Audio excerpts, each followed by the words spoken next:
Hey, what's up, folks? How's it going? Hello, hello. What's up, Charlie, MG? How's everyone doing? Oh, happy 4th of July, huh? Happy 4th of July. Yay! Yay! Happy birthday. Hello, hello. What's up, everyone? Honestly, it's just a regular. Every day is the same. I wake up, I go for a walk, I come back, I do some chess. You know, it's just eat, sleep, chess every day. I mean, I don't have the shirt, but you guys remember the shirt. That's every day is the same. I don't have weekends. I don't have weekdays. Every day is just dojo for life. Hey Quad, how's it going? What's up, guitar? Yeah, we're doing more Geller today.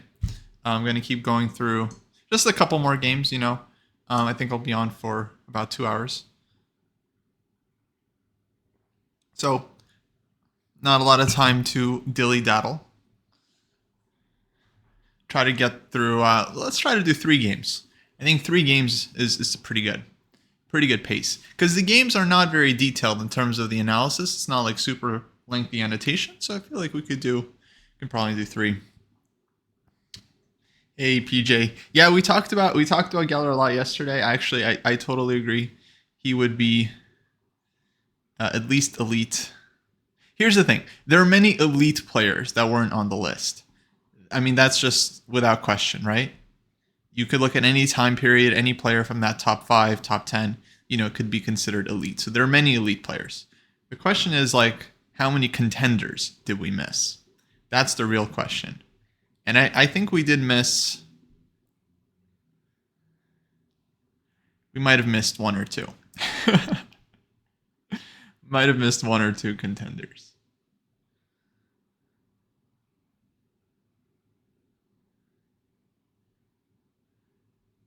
There were certainly players that were, let's say, more deserving to be on the list than some of the players that ended up on the list. But that's just how it goes. And anyway, um, we started a conversation, which is maybe the most important thing. Yeah, I love the Twitter folk. Yeah. I mean, I try not to get into it too hard. Man, that YouTube audience though, they can be brutal. They can really be brutal.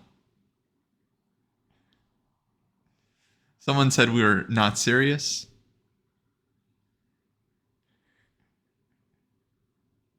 And it wasn't even in reference to, I don't know if you guys have seen Succession. There's this Succession meme that's been very popular where the top dog Logan, he's like, you guys are not serious people. I don't think it was a reference to that, although that would have been very funny. I think he was genuinely calling us unserious. But yeah, it's fair. It's fair. I mean, I think to a chess historian, we are pretty amateurish in that department. That I mean, like I think our collective knowledge of chess history, it's like okay, it's better than the average chess player, but it's not like it's certainly filled with holes and biases. Anyway, that's fun. Maybe we'll do a part 2. I hope we do a part 2 because I feel like this episode really drew a lot of constructive criticism, and maybe we could revisit some stuff and rethink some stuff. I don't know. Anyway, um, so we've been going through these. I've been mostly looking at the white games of EF and Geller.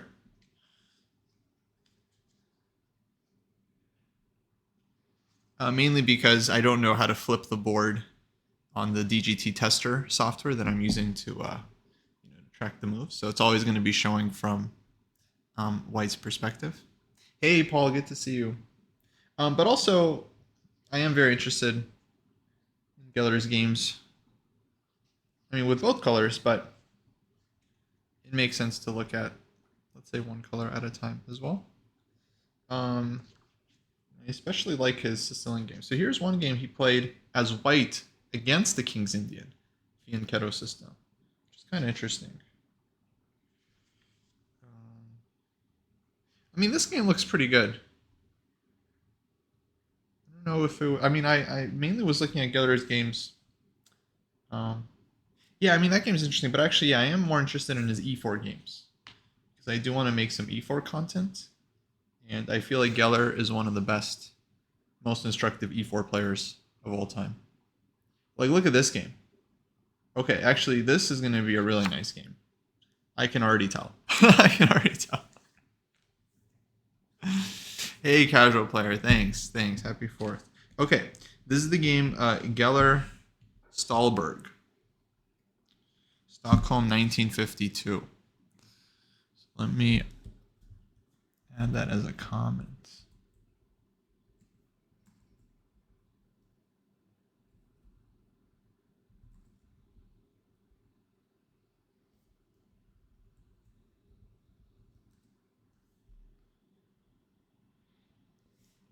Okay, and if you guys would like, yesterday, at some point I started playing some music in the background. I can also do that, but I'm not really sure what people prefer for this kind of stream, because it's like kind of, I wouldn't say exactly it's like a casual study stream, like I'm going to be going through the game and talking, but yesterday some people seemed to like the music, so I wasn't sure. Maybe we can do a poll. I'm going to do a poll, actually. I'm going to make it very democratic. I'm going to say music, yes or no.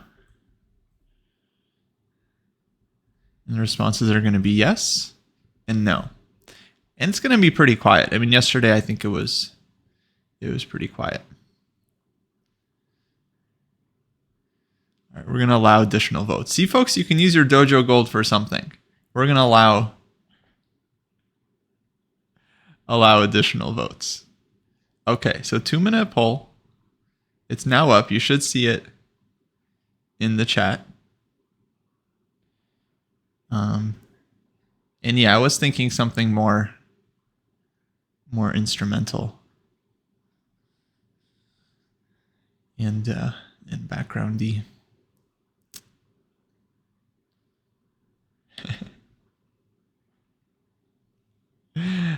Charlie is always welcome to make more music for us after his first 2 hits with the dojo. Welcome to the dojo and the lesser known Taste Me. No, I knew. I remembered. I just, I just always struggled to say it. Taste Me is very good, though. We got to do something with that. We really got to do something with that. Oh, I needed to pin this comment. Okay.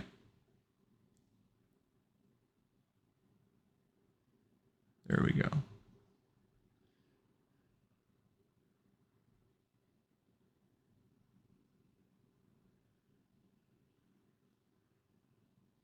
Oh, a lot of no's on the music. Ooh. I'm glad I did a poll. Because a lot of times, you ask, oh, is like music cool? And then people are like, there's just like 3 people, and they're like, yeah, go for the music. And I'm like, okay, no one said nothing.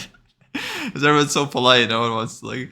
But if you do a poll, then people are actually allowed to express themselves.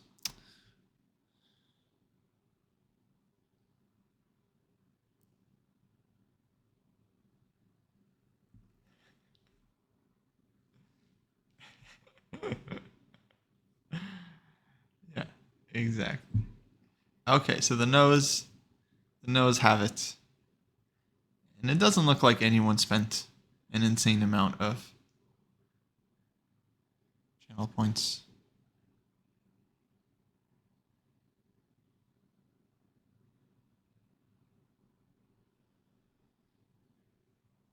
Oh, that's true, Quad. I didn't realize that. Yeah, actually, the people that want music can have music in the background. Actually, any music that they want. It's a great point. I didn't think of that. Okay. So yeah, I'm just it's genius. I'm just gonna use music when I'm actually listening to it. Because right now I wouldn't be listening to it. It's strictly for you guys. Yeah. So you guys can just play whatever music you want. if you're so inclined. Brilliant, including the aforementioned Welcome to the Dojo and Taste Me. We got to get those on Spotify or something.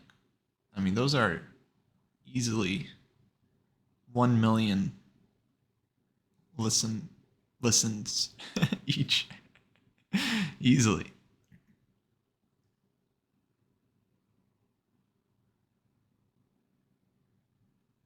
Yeah, do a lot of people watch multiple streams at a time? The most I'll ever do is 2. Like if one stream is a little bit like quiet or not much going on, then maybe I'll just check out a second stream just to see what's going on. But I really won't watch 2 for any extended period of time.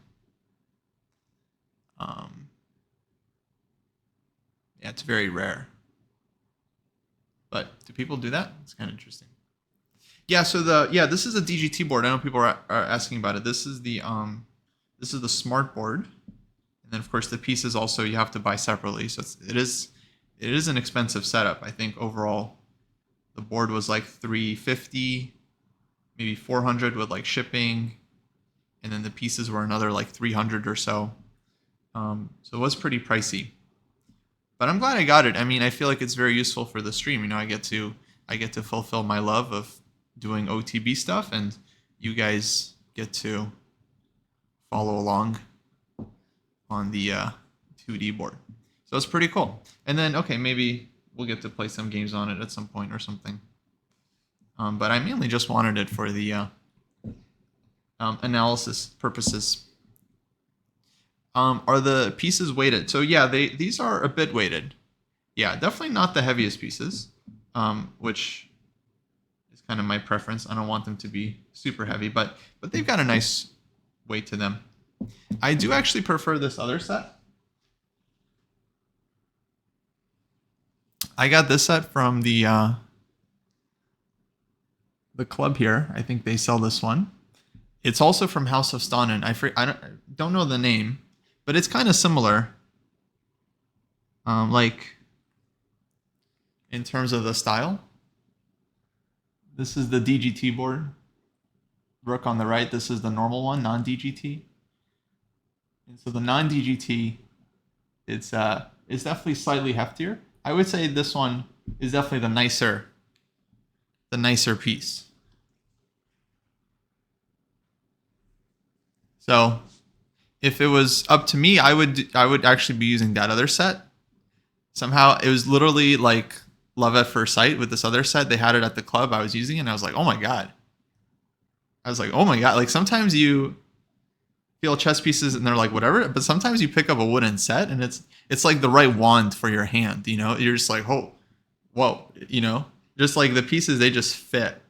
And they just got like the perfect weight to them, and you move them effortlessly.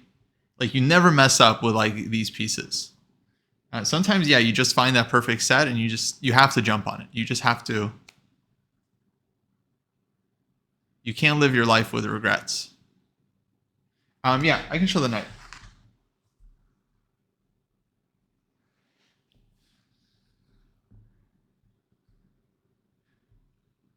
Personally, I'm never like super concerned with how they look. I mean, I feel like they do look nice. I'm more concerned. Like for me, it's more about the feel, but yeah, they definitely look, I would say, pretty cool as well. I guess if I have a preference, some sets, you know, they have like kind of like long pieces. I'm not a fan of like the super long ones. I want them to be a little bit more compact. I find the long ones, you know, can be kind of awkward to handle sometimes, especially like in Blitz. But I like these a lot. And the DGT board I like quite as well. Obviously, it has the DGT capabilities. But maybe one day, you know, once they get like the tech right and you can just put a camera over your board and then it can just track it like perfectly, then I'm definitely going to switch over to using that set.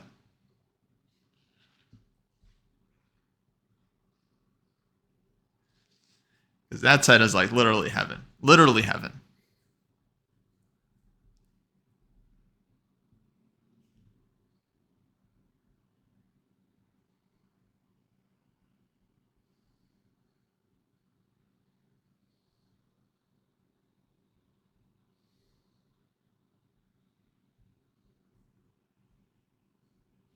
We'll allow it.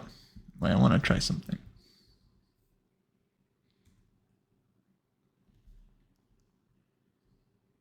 Did that work? I feel like there's a mark command.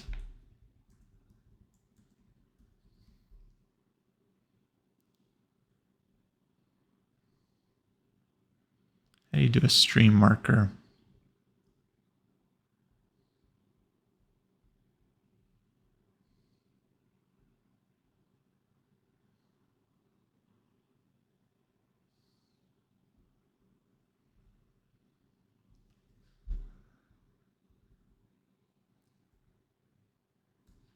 Oh, slash marker. Ah, got it. So slash marker is useful. All right, maybe we'll make a clip of that. The board stuff. People, I think, might like chessboard content.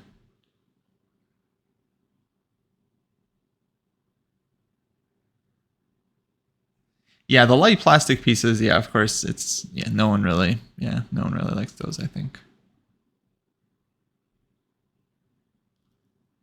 A lot of knights look a bit too fancy. Yeah, I would agree with that.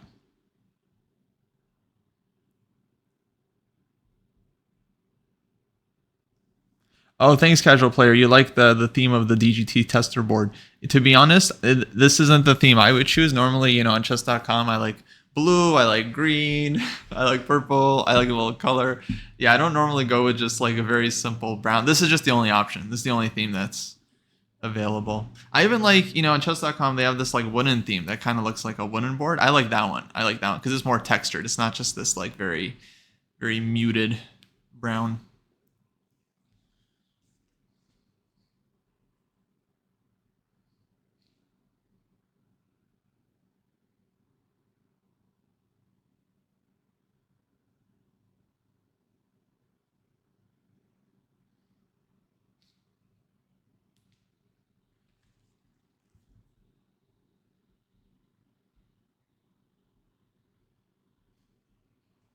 That's good. That's good. I'm glad you guys are happy with the theme.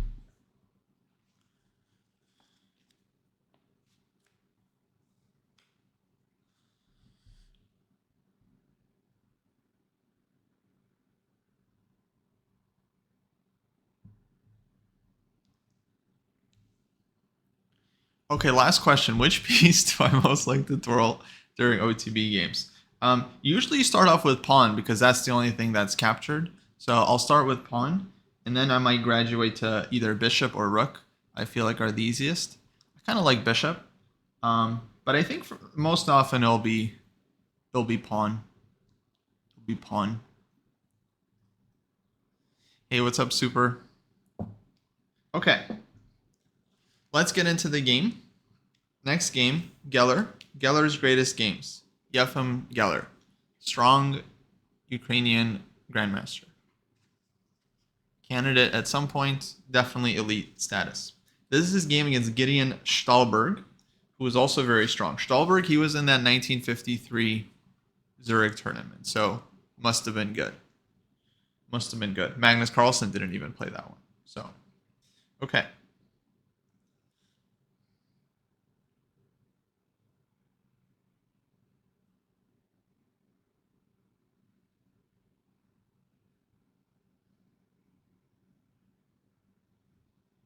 Okay, this is actually really funny.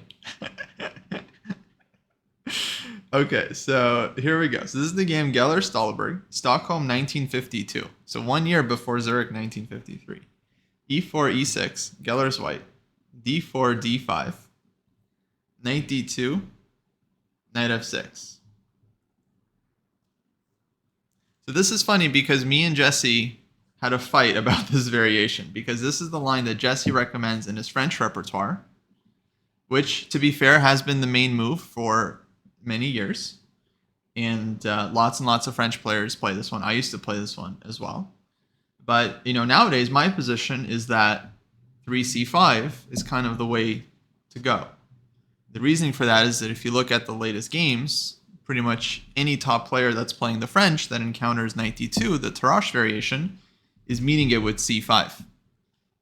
Almost all the French experts have been moving away from knight of 6 and just playing c5. And for good reason, because after knight of 6, e5, a lot of these positions are very tough for black. Black often has to play f6. You get this structure where long-term the pawns on d5 and e6, they become targets. e5 square is weak. And yeah, I think most people that play this position, especially from the black point of view, which I did for many years, eventually just end up hating it. It's just like, why do you have to defend this weak pawn the whole game? There's so many other options available. So that's kind of my position. Jesse, he still believes in it, and that's his right. Okay, anyway, so that's our fight about this position. And maybe I'll make a more in-depth video about it at some point. Here's what Geller writes, I guess from several decades ago. So in this game, Stolberg played 3 knight of 6. And here Geller says that a few rounds earlier against Averbach, Stolberg had obtained a difficult position with his favorite variation 3c5. That game went ed5, queen takes d5, knight f3, c takes d4, bishop c4, queen d8. And evidently fearing a further improvement of white's play, he deviated from his usual continuation and landed in a position he hadn't sufficiently studied. So the dude used to play the right approach, loses to Averbach, gets a tough position, then against Geller switches to knight of 6. But I'm pretty sure he just gets totally wrecked by Geller in this game. So let's see how that worked out for him.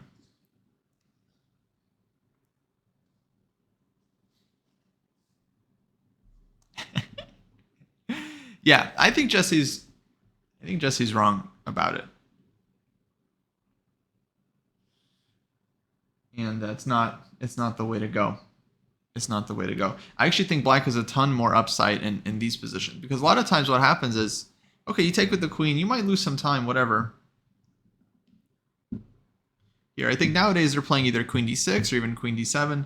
Eventually, though, black gets the bishop to b7 and actually has something like dynamic and interesting and fun to play for. And then the structure, like white will win the d4 pawn back at some point. We'll get some position. I don't know, bishop will be somewhere. You get stuff like this.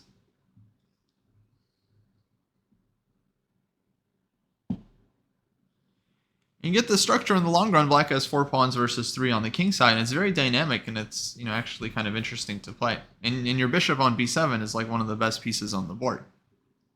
But Uncle Jesse wants you guys to have the bishop on c8, defending a weak backwards pawn. That's the structure that Uncle Jesse wants you guys to have.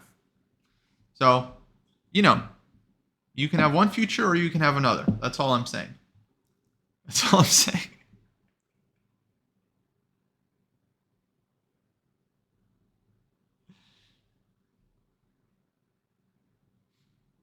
Okay.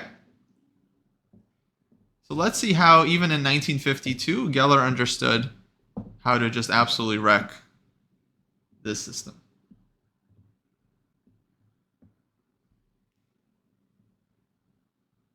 Yeah, c5 is more dynamic. But eventually I came to my senses. I switched to Sicilian anyways, and yeah, I've never looked back. Actually, from the French, I switched to e4, e5, and then I played e4, e5 for a couple of years. That was fun. And then from e4, e5, I was like, all right, let's switch again. I decided to learn Sicilian because Sicilian's super fun. And Jesse used to play Sicilian as well, so I think he's a fan too.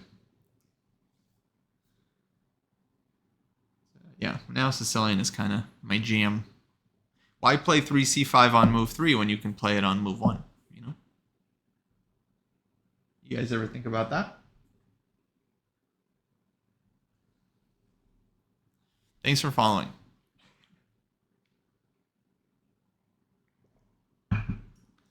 That was actually the thing that got me to switch from playing the French to playing e4, e5. Someone, very strong player, made this point to me. He's like, you have all these French games where you're like fighting for space and you're trying to win control over the e5 square. And then you're super happy whenever like, whenever you get a position that you're able to like get e5 in. Sometimes you get these like King's Indian structures where black can play for like e5 and take some space. So he's like, why don't you just play e5 on move 1 and then just stop all your suffering? And I was like, oh, duh. Duh. Why play the French if the whole game you're like suffering for space, you're trying to break free, if you can just play e5 move 1 and just start off on equal terms? Once I learned that, I mean, I was, blown away. Then 2200 up to 2350, just straight shot.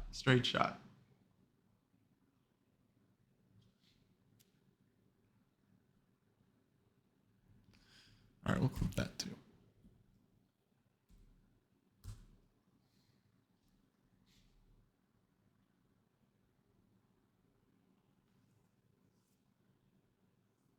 Yeah, I know the French can be tough to face as well as white, from white's point of view. I get that. It's not an easy opening. I won a lot of games as black in the French. But yeah, eventually I started facing stronger players who were a lot more comfortable, and then I was the one that started suffering. So, it's hit and miss. All right, well, let's look at the game. So, d4, d5, knight d2, knight f6. I still think knight d2 is nice here. I feel like it's a very flexible and comfortable move. So e5, knight d7, bishop d3, c5.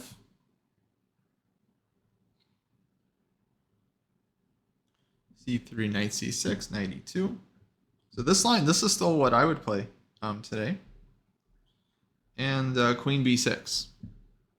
Okay, perfect. I think Jesse was even recommending this move, which I think is like, it's not even the best move here. I think f6 or cd and cd's f6 is the main line, which maybe he switched. I'm not sure if he's still going for queen b6, but okay, queen b6 here is very bad, I think, because white just gets knight f3. I mean, there's no actual pressure on the d4 pawn, and then black just has insane issues with the bishop on c8. So the queen is, I think, misplaced on b6. Okay, well, let's see what happens. So queen b6, knight f3, take, f6.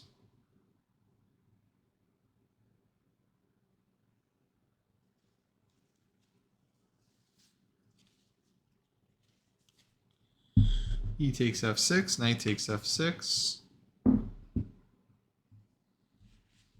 Castles, bishop d6.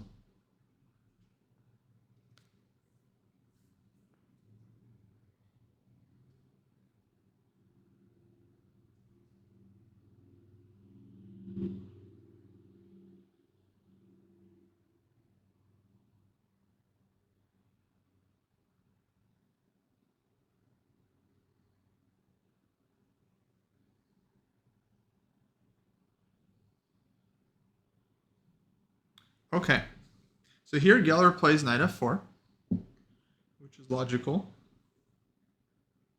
He writes, the line now considered strongest was not known. Knight c3, castles, rook e1.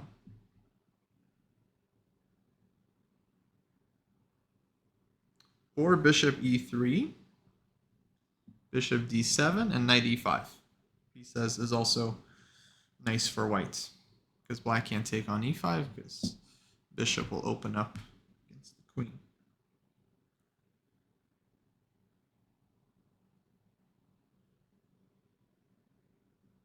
He writes, black's counterplay is linked to the f file, so white's primary task is to try to make the black rook move away from f8 to e8. Okay, and Geller says, in the event of bishop f4,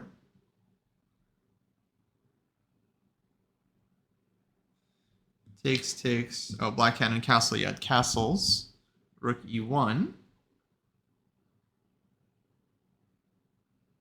Black has knight e4. Okay, and there's a note here. So main line is queen takes b2, which I think is correct. Knight e4 is met with g3. White threatens to take. And yeah, this line I believe is actually the main line nowadays in this position, bishop f4. So white has to be willing to sacrifice this pawn on b2. But it's very, very dangerous for black to take. If black doesn't take the pawn, though, then I think a lot of times white's just clearly better. We've already traded off the dark square bishops. Black is still left with this weakness. This bishop, white gets queen d2. It's very, very nice. Black does take, though. I think this one is super, super, super dangerous. Like rook b1, queen takes here, rook e1, castles.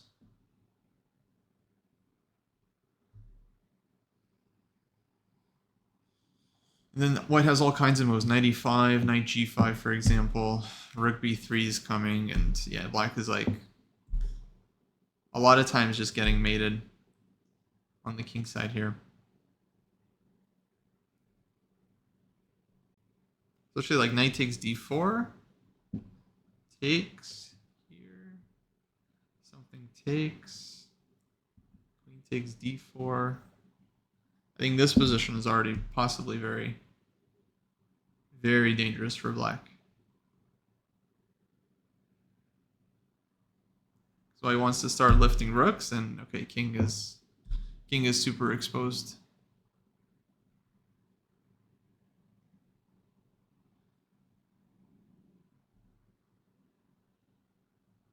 Okay, let's go back.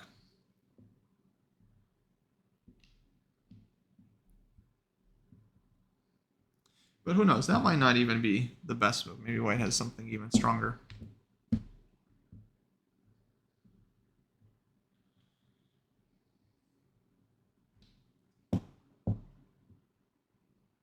So knight f4.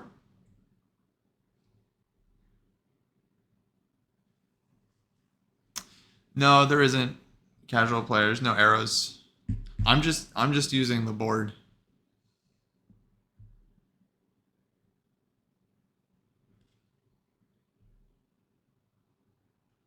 Castles. Rook e1.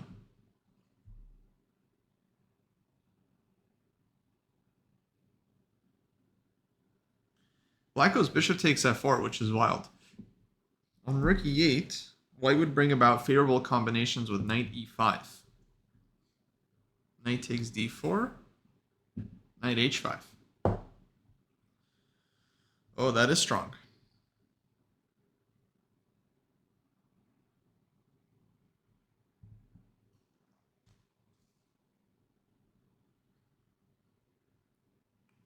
Knight takes h5, there's bishop takes h7. In between move. King takes, queen is coming to h5.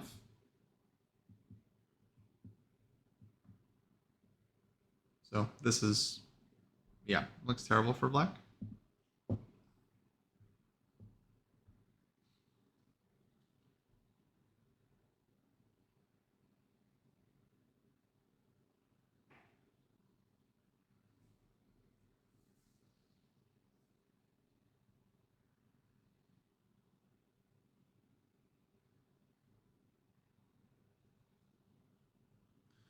So black's best move is rook f8.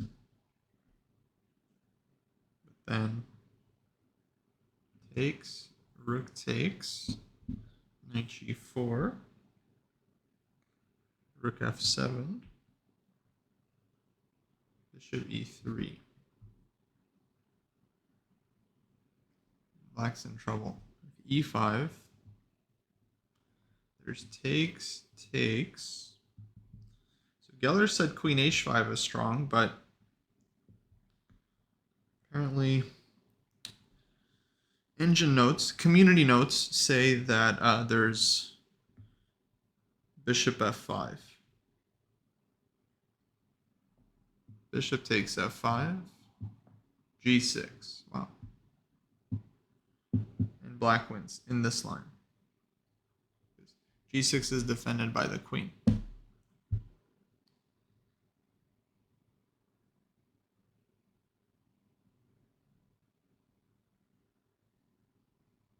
Yeah, if takes, I guess you could take with the pawn, but you can also, let's say, take like this. No, I think this is stronger because takes, there's an f3 check. Okay. So community notes says that instead of queen h5, stronger is the immediate bishop takes h7. Takes, check, king g8, takes. And black has chances here. Knight f3, check, takes, queen f6. Even though they're a pawn down. Okay, so this is close to equal.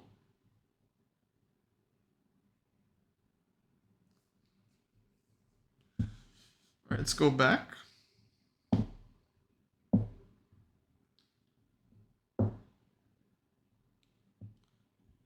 Pawn, knight, pawn, bishop.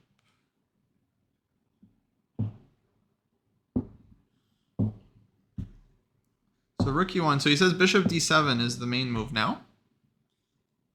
Just leaving this pawn hanging. So practice has shown that black can reckon on counterplay in the case of takes, rook f8, bishop f5, knight a5, or bishop b4. Okay. Well, I guess this is some theory stuff, not super interesting. Yeah,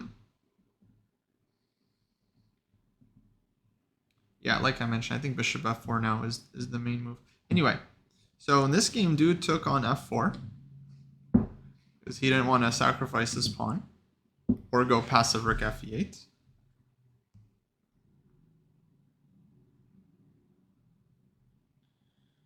Now goes bishop d7.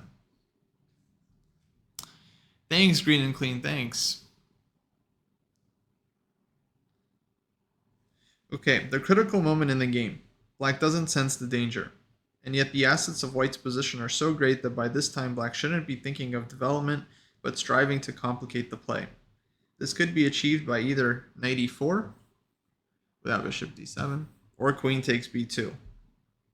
If you have to suffer, then suffer for a pawn. Oh, famous chess lesson. You guys hear that? If you have to suffer, you might as well suffer for a pawn. That's all. Common advice.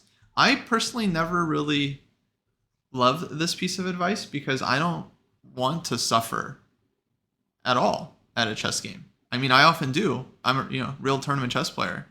Lots of suffering, but believe me, but I don't want to. That's not the goal. So I'd rather just try to avoid suffering. But I guess what they're saying is like if you are going to have a bad position and you have a choice between grabbing material or not grabbing material, then like you might as well grab material because then if you somehow manage to survive, then you have like extra material. That makes sense. That is logical. I'm not saying that's not logical, but I feel like I'd rather have maybe slightly more comfortable position, right, with equal material than an uncomfortable position, a pawn up, right? It's never the case that it's like equal. You always have to judge one position against the other. It's not like you have two identical positions and one you have a pawn up and one you don't. Usually, like both positions look bad. One maybe looks more bad. Usually the one where you're a pawn up looks worse than the one where you're not a pawn up.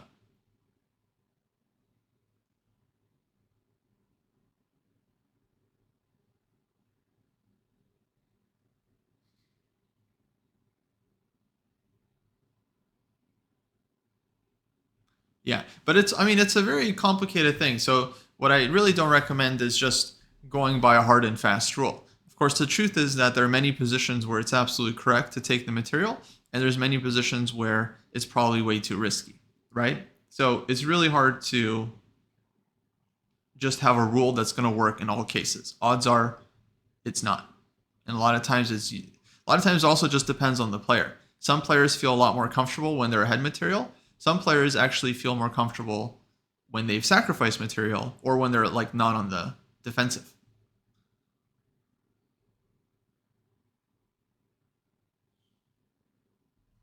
Yeah, so it's never easy.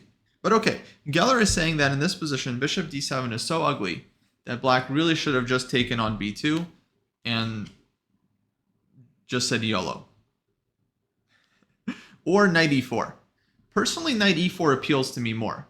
Because here black might give up a pawn, but we're forcing white to give up the light squared bishop. And we're maybe getting... Or maybe the idea here is bishop takes e4, rook takes f4. With some activity as well. But anyway, queen takes b2.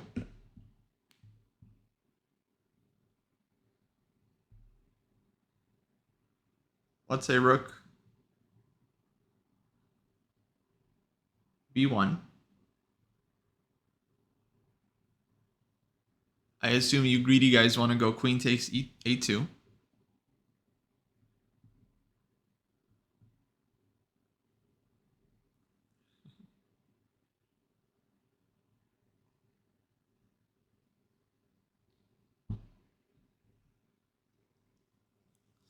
Yeah, I understand, Paul. I understand. Well, you're 2 pawns down, right? You're 2 pawns down.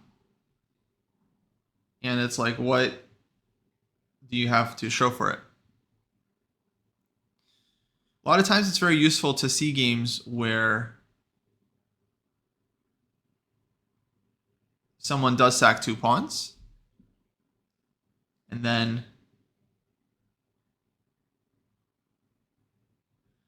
wins, right? Or creates this like huge initiative, gets this fantastic attack, and you get a sense of like, oh, how to kind of play the position.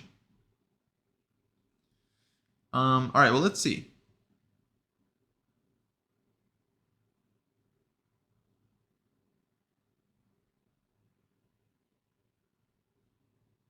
Maybe we could just play a few moves here for fun.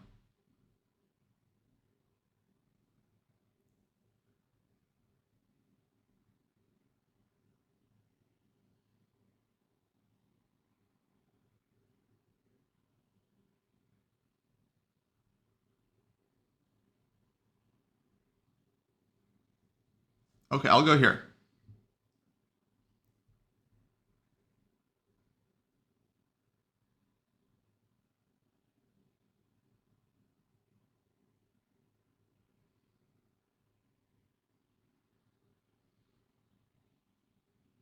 Yeah, let's just make some moves, you know?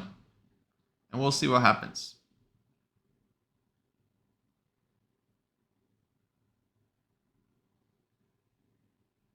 Analysis. Chess analysis.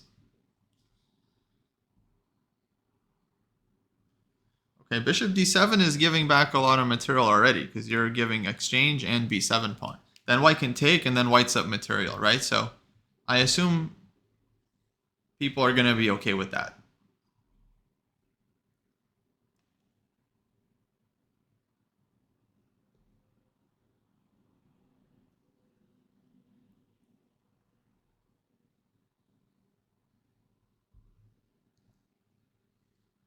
Okay, rook d8, right? Tagging the bishop. I'll go rook a1.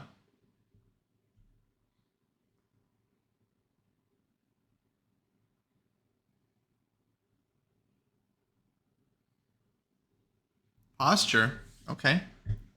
See how it is. Thank you. Thanks for following.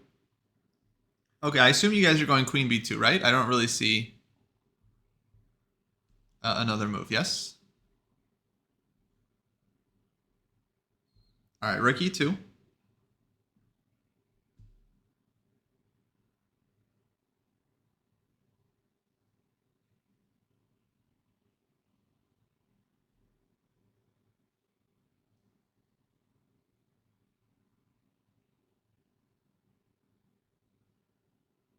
Queen b6. Maybe there's also queen c3 as well, but it doesn't look super promising. So let's say queen b6.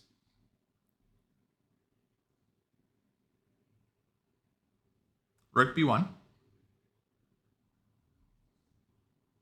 Kasparov said, very famously, that if you attack your opponent's pieces 10 times in a row, that they have to blunder by the 10th one. And then he proved it in a very famous game against Korchnoi, where he came up with 10 straight attacks. And then literally on the 10th one, Korchnoi made a mistake and lost the game. Yo, what's up? Zefcat. Yo soy gelato. Nice, nice. Why do you guys keep saying that?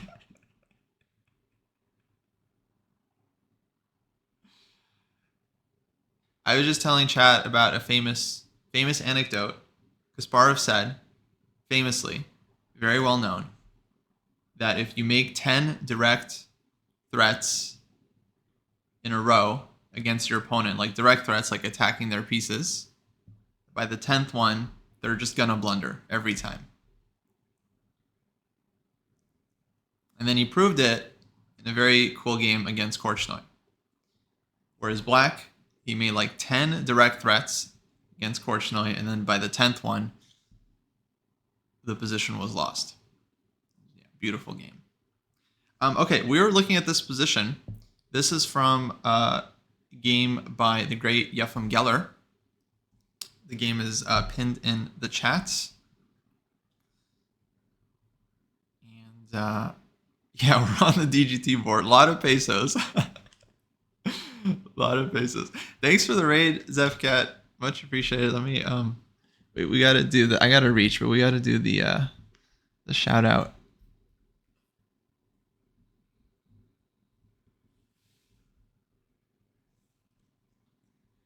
Last seen playing education. Okay.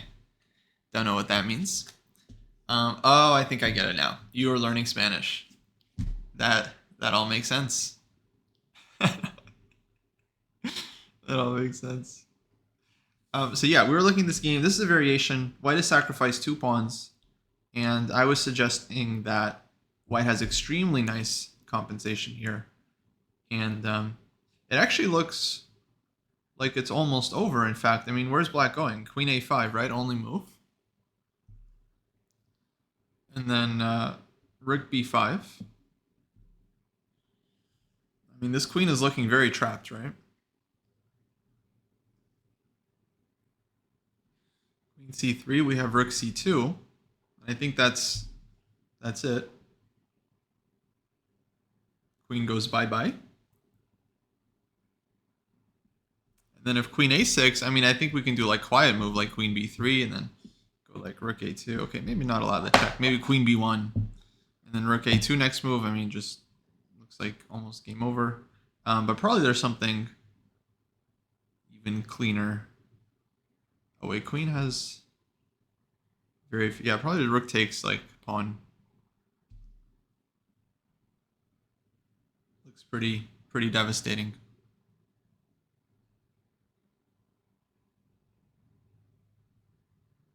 Good demonstration of initiative. Yeah, for sure. I mean, here white I think was just directly winning with the queen trap. But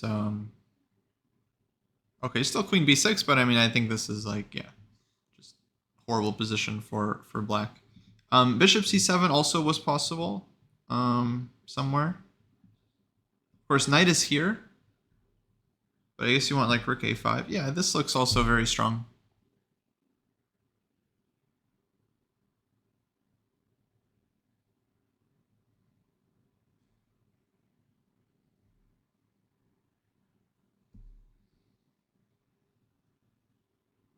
Yeah, so we can go back. Let's go back. So that was rook d8, right? I mean, rook d8 looks kind of particularly bad.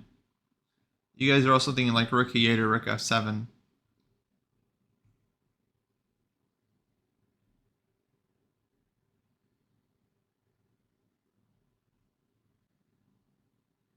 Yeah, here I would definitely fear for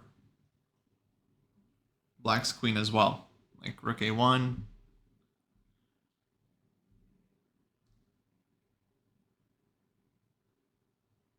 Yeah, maybe rook e2 now. Maybe queen a4. Threatening this one.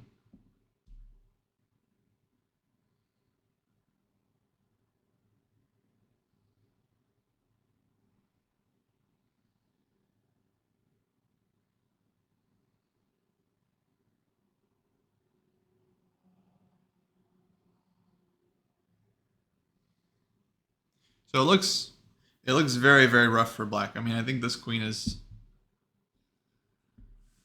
pretty much getting trapped. Maybe there's something, you know, even stronger. You know, could be some knight g5 or whatever. Yeah, I mean, if black gives the queen in this line, I don't know how exactly you want to do it, but let's say takes here. I don't know. He takes. You have rook, knight, and 2 pawns for the queen. So, you know, if you go by the book value, you know, Kelly Blue Book value, then, okay, black is doing well. But,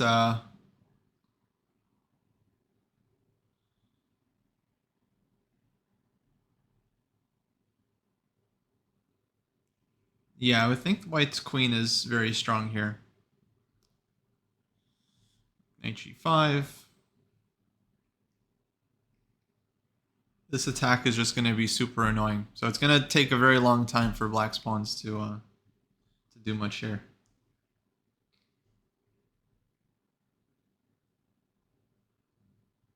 Book name's in the title. Geller's Greatest Games.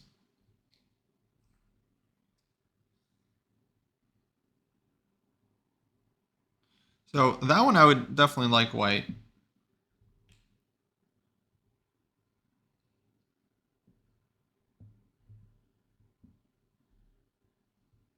So I don't know.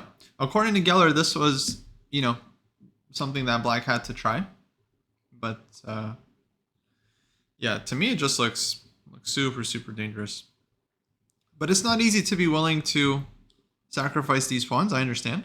I think it's something that every e4 player should be willing to do in certain cases. Because it's also very risky for the opponent. You get your queen trapped, the game could be over in 2 moves. So I would suggest at least considering, you know, considering the option, because a lot of times playing for the initiative is just the right thing to do. And if we play too passively, we're making too many passive moves, you know, we give black time. You know, you guys were talking about tempo earlier, and Jesse gets mad. You know, every time a dojo member loses a tempo, Jesse loses a hair. You know, so you guys got to be really, really careful.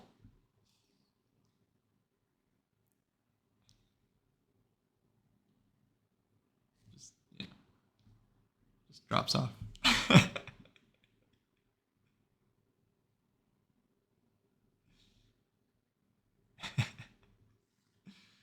Yeah, every time a dojo member loses the tempo, Jesse's hair turns a little whiter. A little grayer.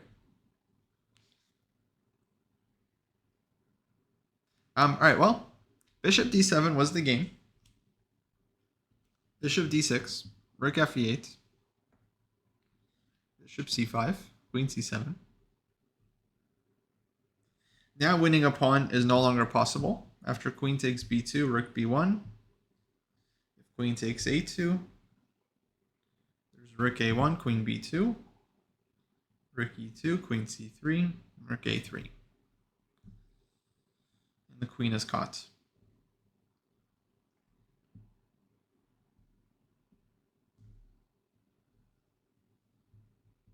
And then if here there's rook e3, which is very strong, or rook takes b7, which is also good for white.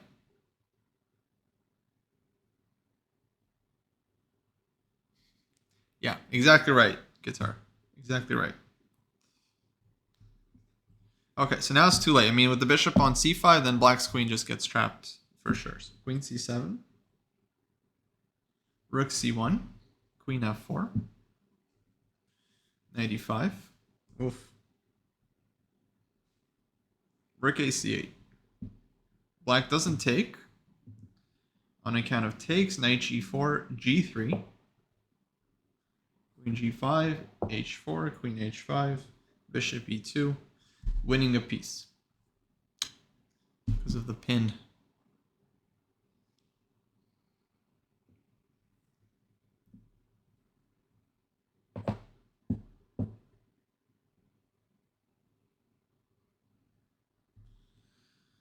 So rook c8. Geller played rook c3. Oh man. White's threats are increasing.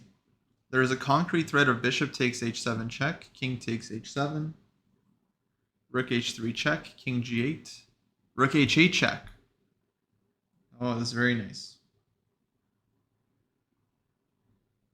So the idea is take.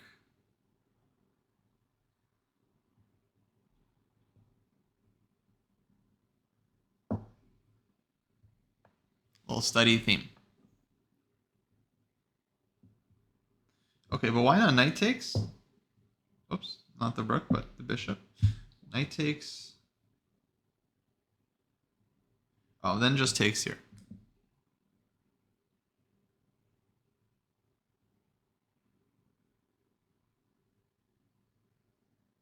Why wins a pawn?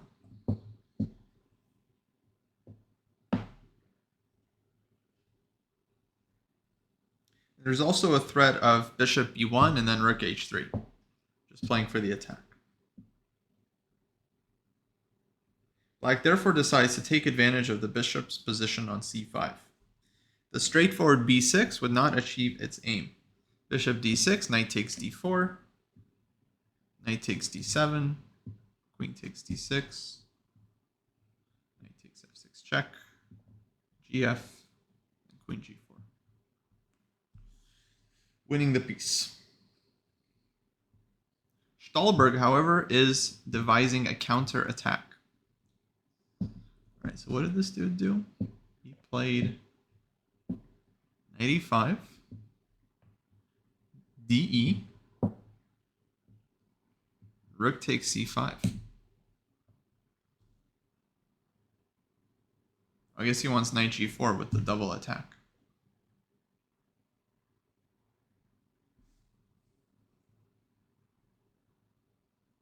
Now after rook takes c5, knight g4, black's hopes would prove justified, but white has no intention at all of going over to defense. Wow, he goes g3.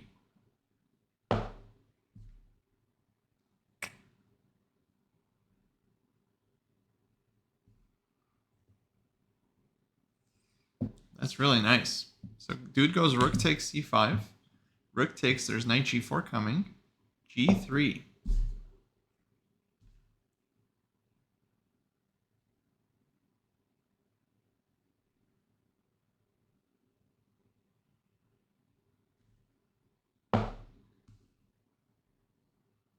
Queen b4, very nice. a3, queen b6, then just takes. And yeah, now black's king, yeah, why mess with that position where you're up in exchange, but your king is about, to get in trouble.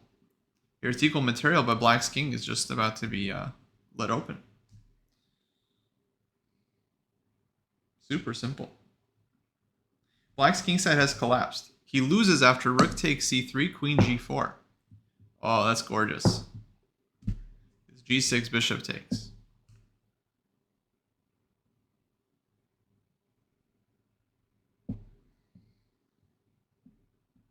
Or g6, queen c1.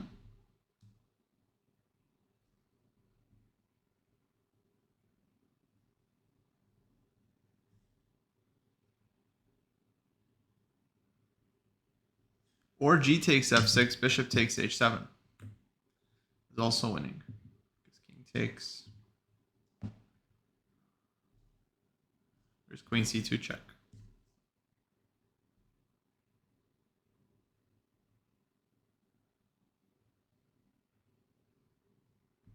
And same queen c2 on king g7 is nice. Threatening queen g6 and also the rook. Yeah, g3, very nice move, man. Geller, huh? Unbelievable. Very strong. G3, I'm shook. Guys, I'm shook. This is a very nice in-between move.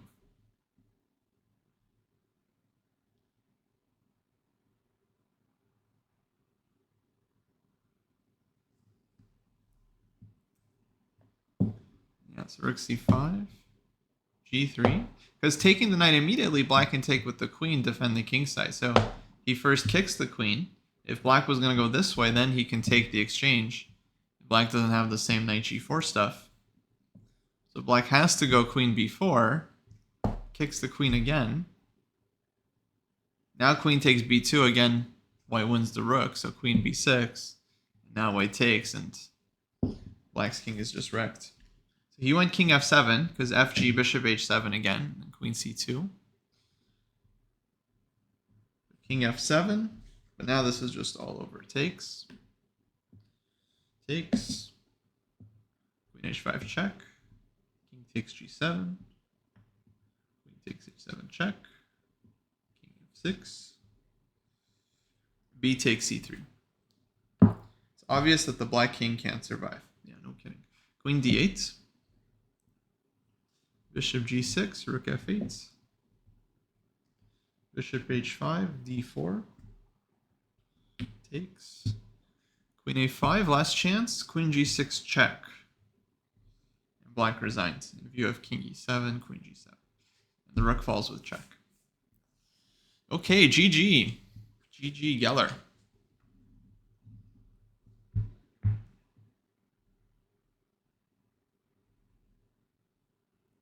Yeah, very nice game.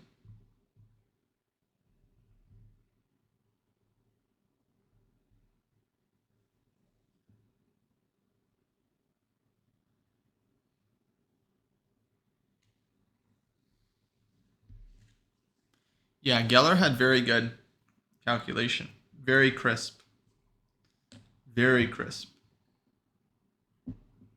That's why I think his games are so instructive, because they have a lot of very straightforward lines. A lot of it is very objective. All right, I'm just going to set up the starting position. Hopefully I remember it right. I mean, we just went through the game, so it should be pretty fresh. Okay, I think this is it. This is where the game started, right? Just trying to remember.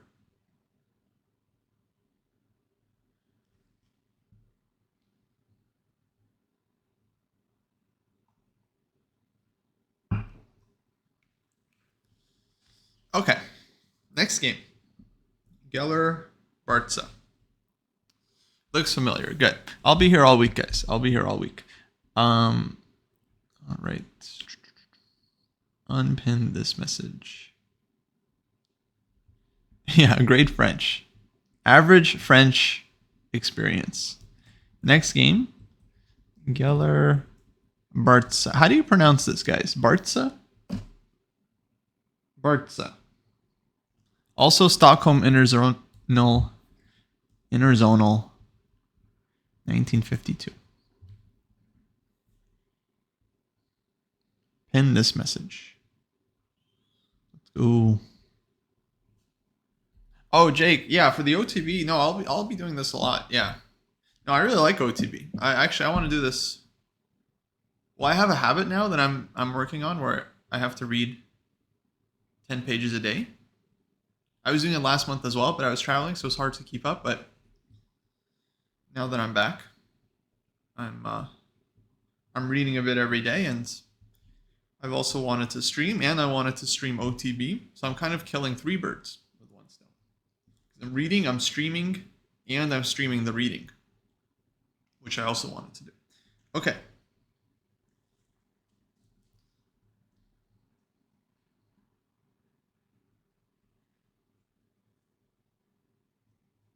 Awe-inspiring efficiency. Yeah. 10 pages a day. It's very simple. 10 pages a day.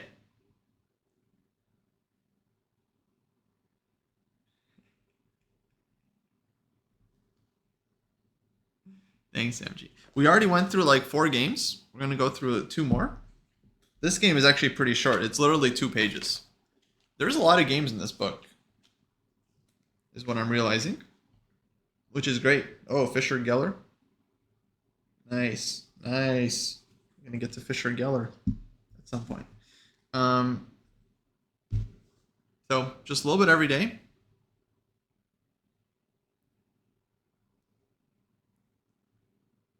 And then over time, you get stuff done, regardless of how much time you have. 10 minutes a day, 30 minutes a day, 42 minutes a day. Just stick to one thing, keep reading it. Eventually, like, you finish, or you get through like 80% and you're like, all right, I can probably move to like a different book now. I think I'm kind of done with this one. Totally fine. 80% is a lot. Yeah. Very flimsy analysis. Also, he's only showing his games. Like, he's not showing any losses, which is a little weird. You know, I feel like he's only presenting like the rosy side. Okay, anyway, I'm just kidding. E4, C5, knight f3, knight c6. This is Geller Bartza, Stockholm, 1952. D4 takes, knight takes. Knight f6, knight c3, d6, classical Sicilian, bishop e2, e5, knight b3, bishop e7. I think this is called the Boleslavsky structure. He was also good and also snubbed from the best players, not world champion. Castles. Castles. F3, bishop e6. Okay, community notes say better is a5. And now after a4, knight b4. Okay, this is better for black compared to the game. Or bishop e3, a4. Okay, thank you for that. Bishop e6 was played. Knight d5. Takes. Takes.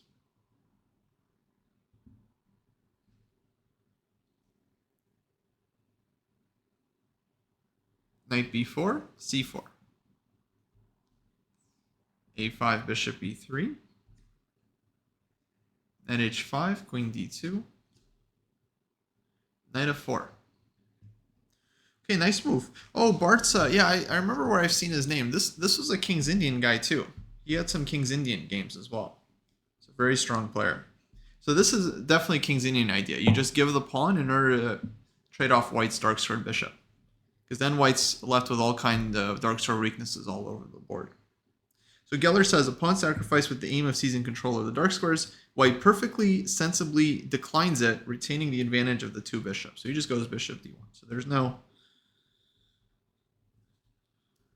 reason to give up the bishop pair for him.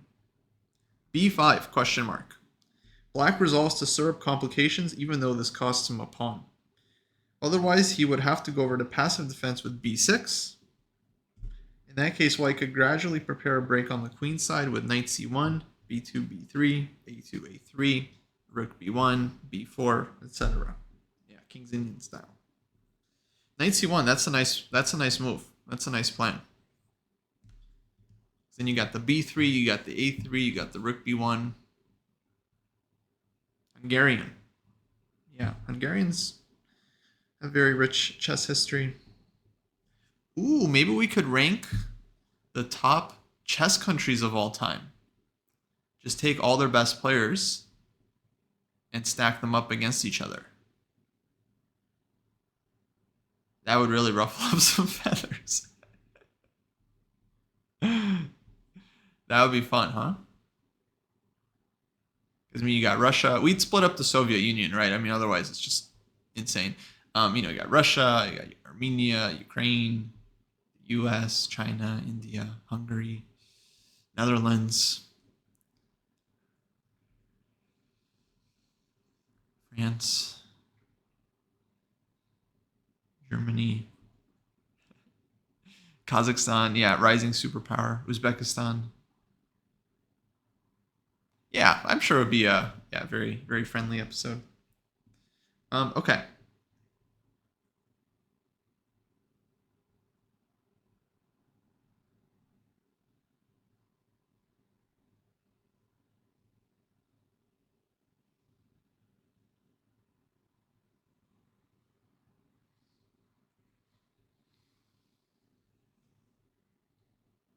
Yeah, I mentioned India.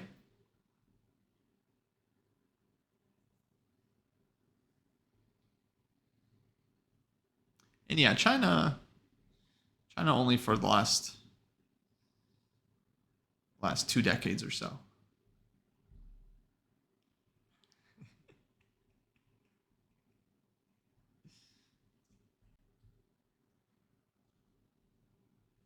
Yeah, especially when we rank Countries, yeah, that'd be fun. So yeah, b6, knight c1, b3, a3. Very nice.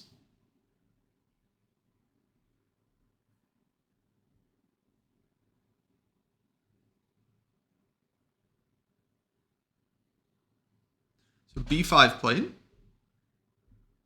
So if white takes, then d5 pawn would be hanging. He goes a3, exclam. Now knight a6, white will then win the pawn. So black takes, a b4, c b3, b takes a5. White's won a pawn. Queen b8, g3, knight g6, rook a3, bishop d8.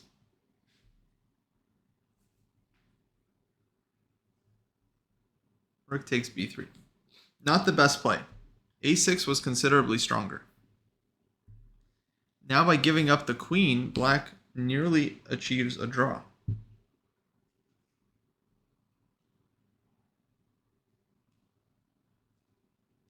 Queen c7.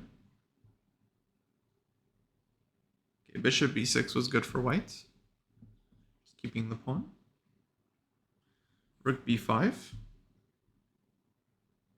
Rook takes a5, exclam. Bishop b6, queen takes b6.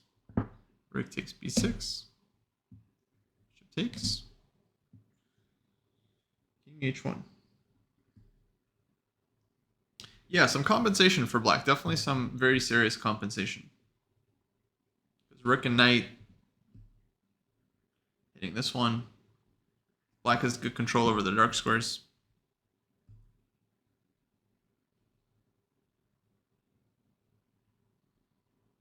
Yeah, that's right. Vishy Anand was the first Indian GM.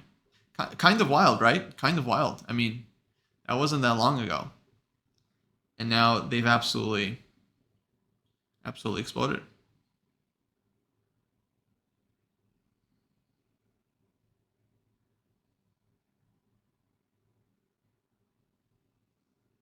Okay, bishop b3, rook f8, f4, knight g6, question mark, says the right move was bishop d4. Okay, let's see why. Queen b4, exclam. Bishop c5. Oh wait, did I get a move wrong? Oh. Wait, sorry. I missed a move. Bishop c2, rook a1. Takes. King g2. He takes f4. Queen b4. Exclam. Bishop c5. Queen b8 check. Knight f8. She takes f4. Okay, now he's got this guy. He's got the bishop that can do some stuff. It's tricky. Ooh, rook c1. Bishop takes h7. Get wrecked. Takes. King g6. b3. Okay, community notes says white should have played h4, threatening h4, h5 check. Because black now could have drawn by pestering the f4 pawn. After b3, rook g1 check. King h3, rook f1, king g3, rook g1, check, king d3, rook f1. Okay, apparently this is a draw, according to the computer. But I guess it kind of makes sense, because if black gets this one, then they do have some blockading, some fortress capabilities. So, fair point. Community Notes has it right once again. Geller, no chess understanding at all, clearly. Okay, let's go back.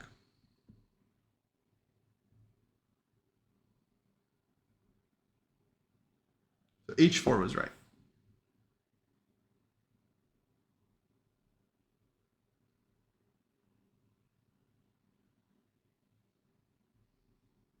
So b3 played, rook b1, king g3 here.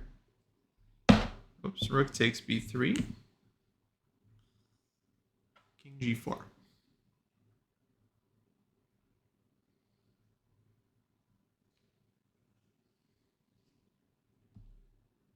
Hey, the book title is in the stream title. Geller's Greatest Games.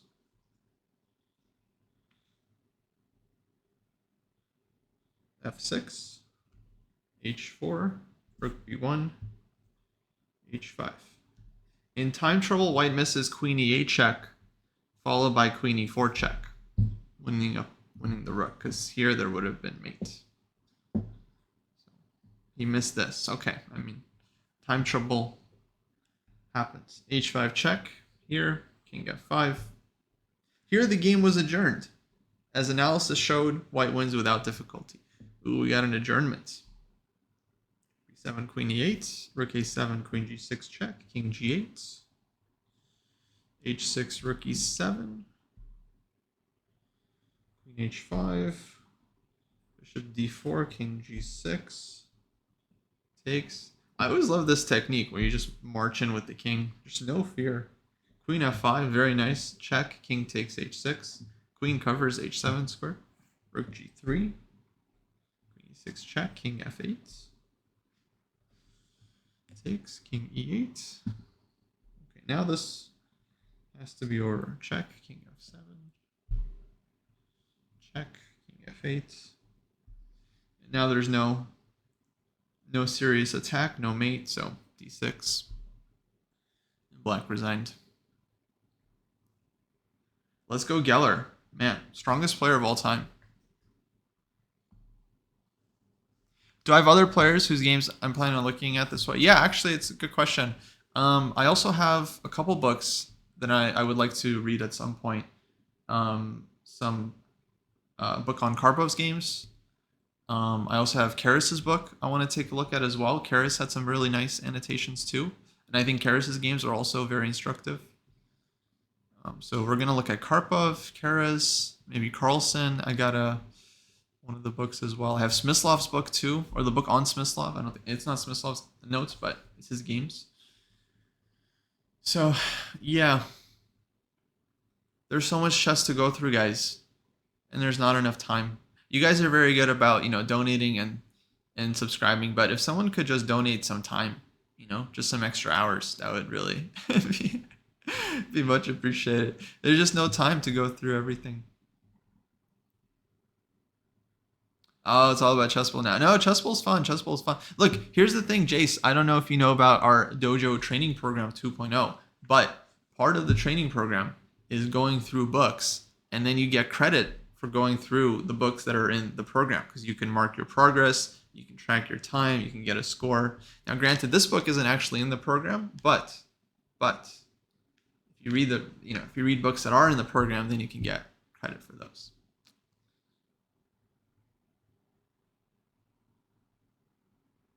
Yeah, Guitar, that's the one I picked up, the Tarakov book, exactly. I'm very much looking forward to reading that as well.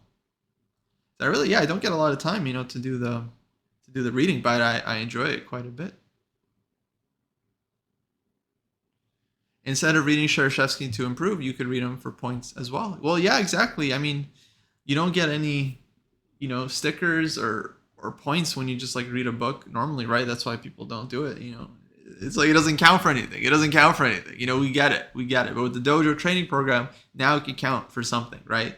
And then you don't have to because okay, chess bowl is fun, but if you want to just do it OTB, like with a physical board, then yeah, it's hard to feel like you're getting something out of it. But with the Dojo training program now, you get something out of it. Exactly, Jake. We're just trying to help you, right? Help us help you.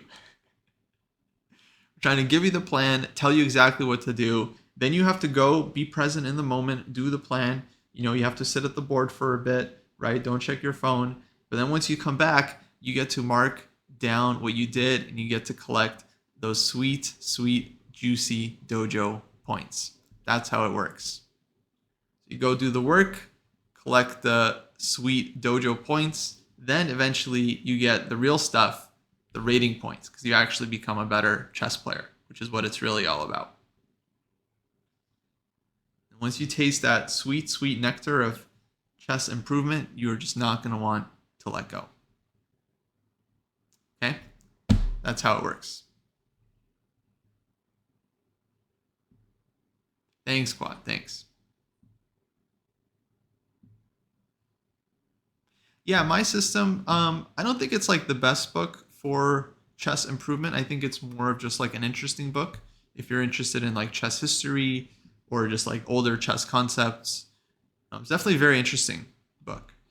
I wouldn't recommend it totally for improvement, but I would say that it's most suited for players in like the intermediate range. So something like 1200 to 12 to 1800 or so. Oh, someone redeemed the excuse me. I apologize. A dojoer always pays their debts. Thanks. Important to stay hydrated.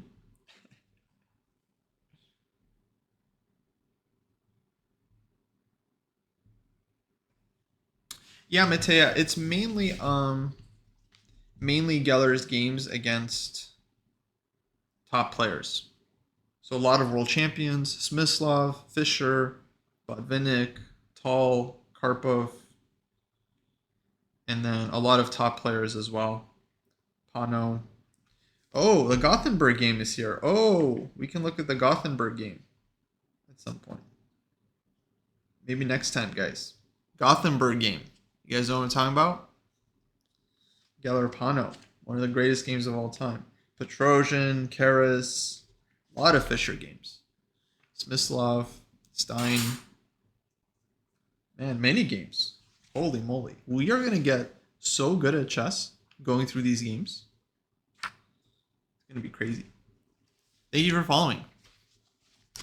Oh, we got another hydrate. Okay, this time I'm going to do one of these guys. This is a chocolate peanut butter banana thing, for the record.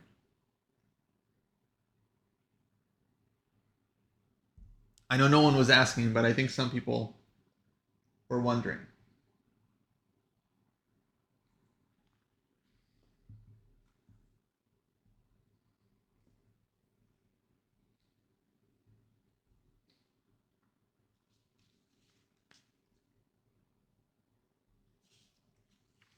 Okay. Let's do one more game.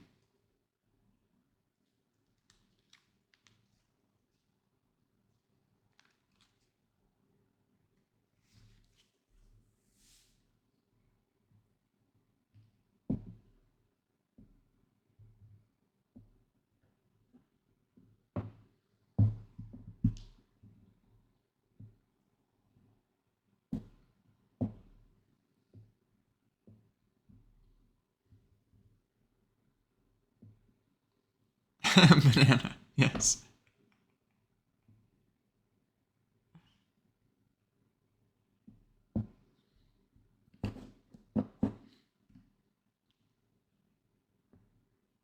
Yeah, that Gothenburg game. Crazy.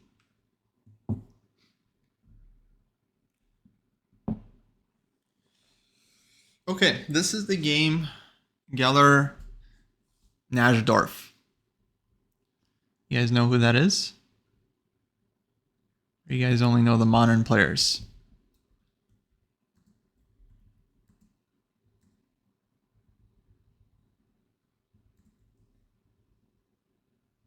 Is this also Stockholm? I think this is Stockholm.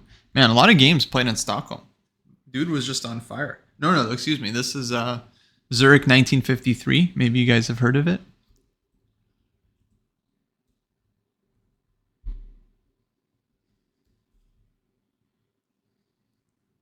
That's right. So this is Geller playing an opening.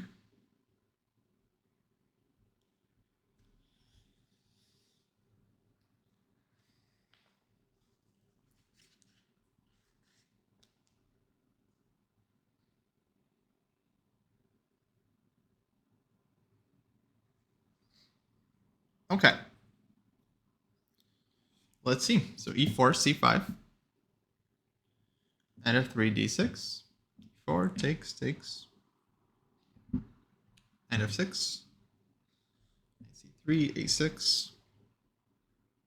Does anyone know what this opening is called? I couldn't even get through bishop e2.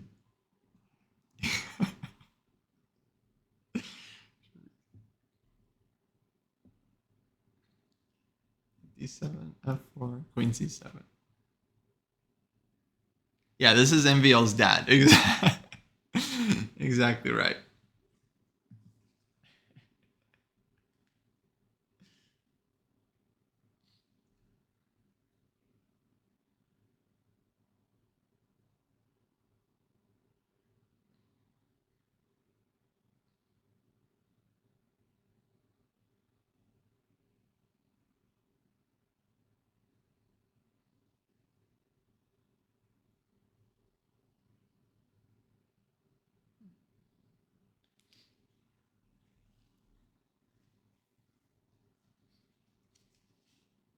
Okay, f5. So Geller says, today instead of f5, I would probably play king h1, which doesn't immediately show my cards and maintains tension in the center, on similar lines to my game with Donner in the IBM tournament of 1970. I would also have to think about pushing the pawn from f2 to f4 move earlier before castling.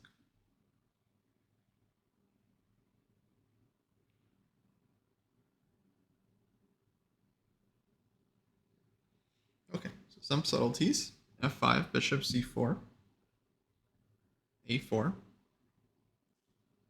This move is linked to a plan of conquering the center and blockading the black queen side.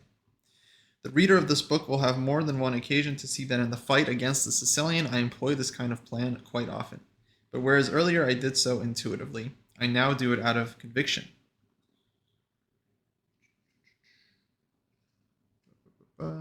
Okay, so he says white has a right to play on the queen side in the Sicilian. He says it therefore makes sense to first of all to pin black's forces down by operating on the queen side and only then in the right circumstances to take aim at his king. In the present game, I succeed in implementing this idea in its pure form. Man, beating Najdorf in his own opening and then putting the game in a book, that definitely takes some cojones. And he's like, and this is how you beat Najdorf in his own opening.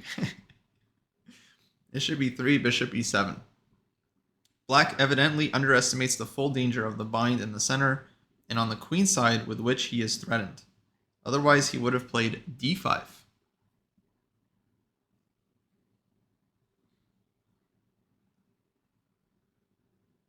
Knight takes d5. Knight takes d5. E takes d5. Bishop takes b3. cb. And bishop c5.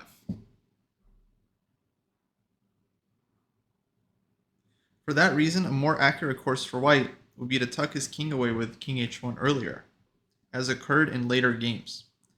But I repeat, Geller, that at the time, the nuances of the position sometimes remain outside the field of analysis. What a academic way to say, we didn't know about that yet. The nuances of the position remained outside the field of analysis. I'm going to use that. I blunder something, hang my queen. You know, the nuances of the position just existed outside the field of my analysis. It wasn't my fault. You know, it was the nuances of the position. They existed outside my field.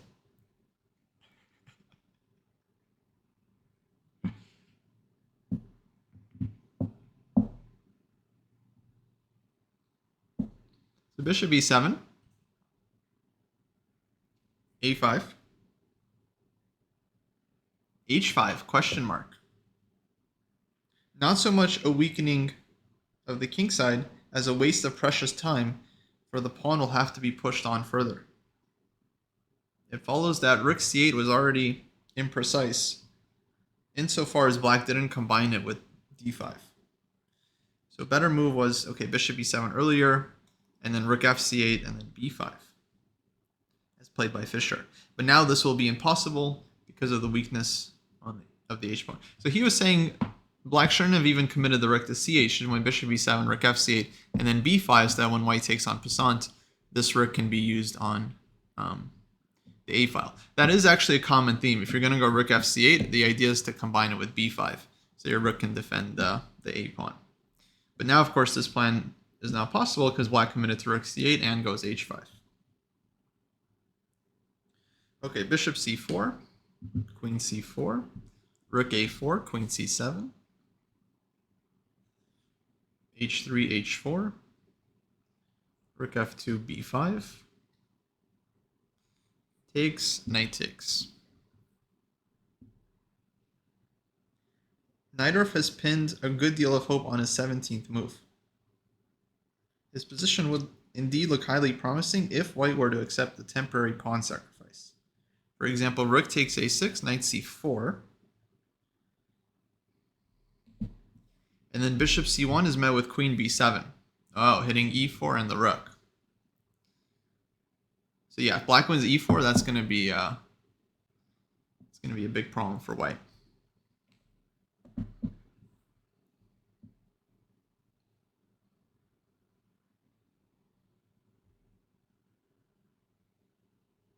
The point is, though, that without going in for pawn hunting, white implements his plan, which black has been unable to prevent with his last move. Here are the stages of the plan. Wow, he's got a whole plan. Put the queen on e2, and bring the rook from f2 across to a1, tying black's major pieces down to the a6 pawn. Transfer the knight from b3 to e3, taking control over the d5 point. And finally, invade on d5 with a knight, obtaining the typical structure with good knight against bad bishop. Man, textbook. We shall see that it takes white 12 moves to bring about the formation he has planned. He starts by eliminating one of the pieces capable of guarding d5. Bishop takes b6, exclamation. Queen takes, queen e2. I feel like this might be what people talk about when sometimes they say that, like, okay, the game is played and it's super messy, and then when the author puts the game in the book, they make it sound like, oh, so clear, this is a 3-stage plan, I already saw 12 moves ahead, and that's it. Strategically, black was lost. I feel like we might be getting a little bit of this. You know, forget the term for it, but it's like when you kind of tell the story of the book after the fact, or the story of the game. King h2, castles, rook f1, rook a7. So community notes say that black should have played rook fd8, envisaging rook fa1 d5.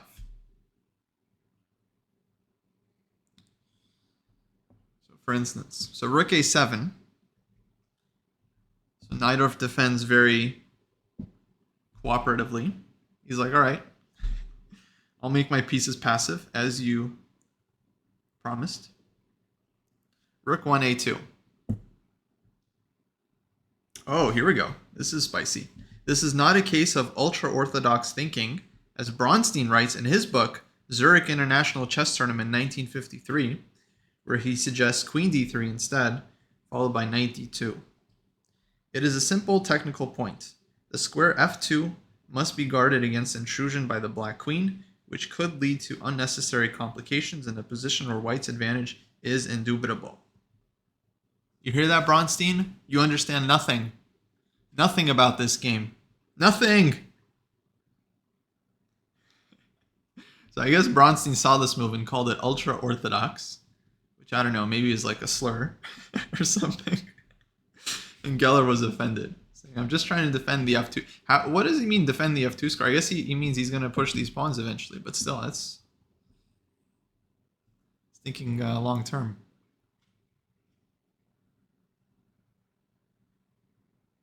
True, the winners always write the history. Yeah, the annotations. So true. All right, well, let's see what happened. Let him have his moment. So bishop d8, knight a5, rook c8, knight c4. In an analogous position against Fischer at Curacao, I carried out the plan of knight c3 to d5, answering knight takes d5 with e takes, in order to secure the c6 square for the other knight. Here, however, white's scheme is close to being accomplished because he wants knight e3, knight d5. And without necessity, as the proverb has it, it isn't worth changing horses while fording the river. Well, I'm just learning all kinds of stuff today. You hear that, guys? It isn't worth changing horses while fording the river. So he already has this plan in mind. Queen c6, knight e3, e5, rook c4, queen a6, b3. Stopping the further advance of the black a pawn. Okay, bishop b6, rook takes c8, queen takes c8, knight e d5, knight takes d5, knight takes d5. Oh, baby, look at this position. The character of the position is settled, and strategically the game may be considered lost for black. Oh, beautiful. Textbook, huh? Queen c5, rook a1. Okay, I thought his whole idea was to play c4 to cover f2 square, but rook a1. Queen f2.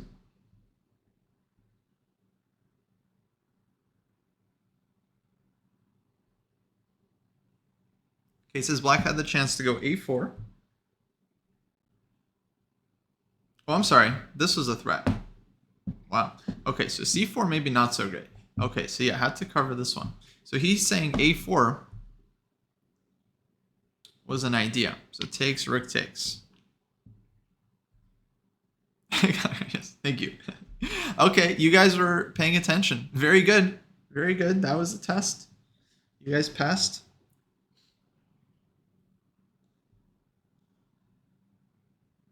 But here white has queen g4. Oh, without taking. Without taking. Queen g4 takes, f6, g6 takes. Okay, then he wants this and mate, right? So black would have to play queen f2.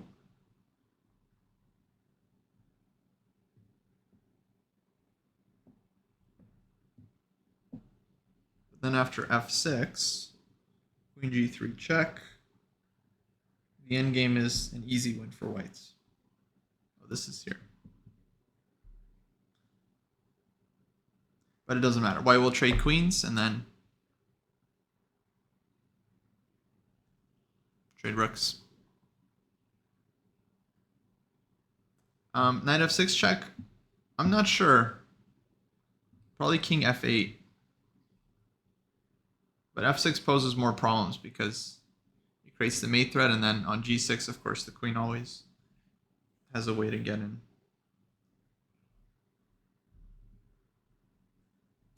Okay. This was here.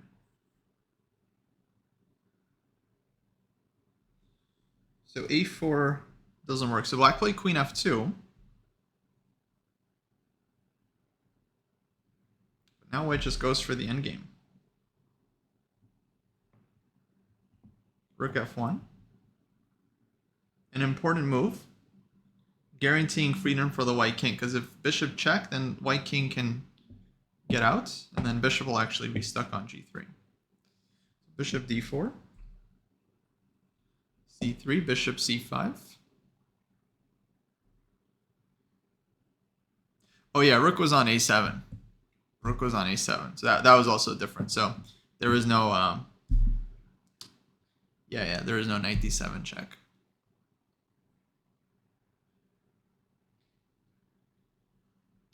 G4, take, rook b7, rook b1. Black obviously can't prevent white from setting up a passed pawn on the b file and transferring his king to c4. It's therefore essential for him to remove his own king from the back rank. So in the right circumstances, he can bring his rook to h8 with counterplay against h-pawn. This, together with an effort to undermine the f5 pawn, explains black's next move, after which a pure textbook endgame comes about. Okay, Shereshevsky. Let's Let's get on with it. The white knight has a permanent outpost in the center, and the white king is assured of movement on the light squares. The win in such a position is just a matter of time. So f6, king f3, king f7, king e2, b8, b4, g6, king d3.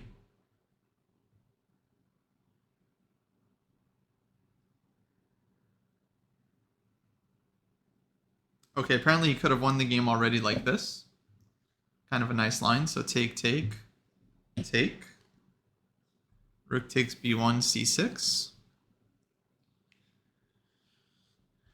Rook b8, c7. Rook somewhere, and then queen and knight e7 check.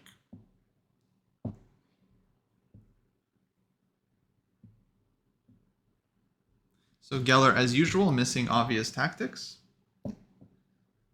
in favor of the calm strategic continuation. Just kidding. Take, take. Take, take. Bishop d4.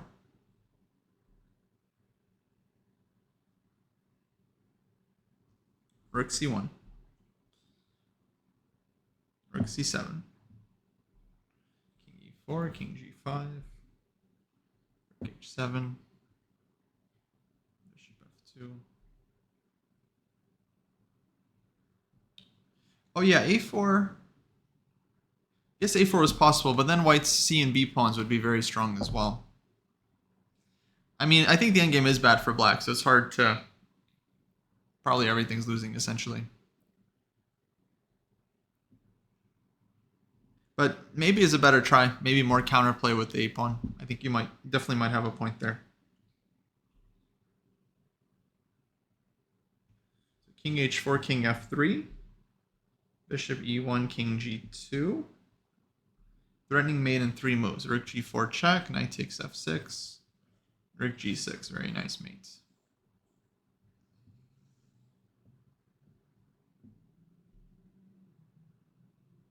So black played rook f8. b5, bishop a5, b6. Takes. Otherwise b7, and then white plays ba queen, and then when rook takes, white gets the same mate because f6 will fall. So black has to give up the bishop, knight takes. Rook b8, rook g4 check.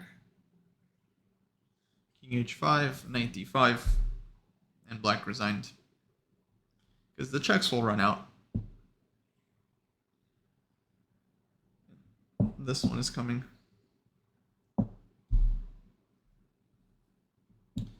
Maybe there's an easier way to do it. Oh, sorry, we don't need this pawn. Yeah, so king can just come back. And then if black takes, we can do this one. Just made in 2. So this would be GG. Okay, very nice, very nice. Not easy to beat Miguel Neidorf in his own opening, and then write a book and include the game. Fischer did it. Fischer did it as well. He beat Neidorf in his own opening too. I guess they're all so proud, huh? They're all so proud. How come this guy gets an opening? We don't get an opening. There's no Fischer Sicilian, Geller Sicilian. Okay, that was game 3, or I mean for today. I think that's probably going to do it on the games. We'll be back probably tomorrow, maybe later this week. Do some more. I'm really enjoying this, guys. I mean, it's really fun. I get to do OTB games. We get to talk Geller, learn a little bit about chess history. You guys get to see some classic games too. It's cool. I'm definitely going to keep doing this. So hopefully you guys will come back. Don't forget to follow the channel. I get to tell jokes. Okay. I feel like I haven't said one joke today, actually. It was a very serious stream, but yeah. Yeah, I'm glad you guys liked it. We'll definitely be back. There were no jokes. There were absolutely no jokes. But yeah, we'll keep doing this. I'm here in St. Louis for a bit. So yeah, this is fun. Get to read a little bit every day. Go through some games. I got to go through my tournament games, or finish going through my tournament games soon as well. Did you hear about the explosion at the French cheese factory? This should be good. Debris was everywhere. All right, guys, we're gonna raid the White House. No, just kidding. Who are we gonna raid? Name of the book was Geller's Greatest Games. Oh, let's raid our friend Eric. He just raided us yesterday. Looks like he's gonna play Title Tuesday. We're not. I'm gonna go out, but I will catch you guys later.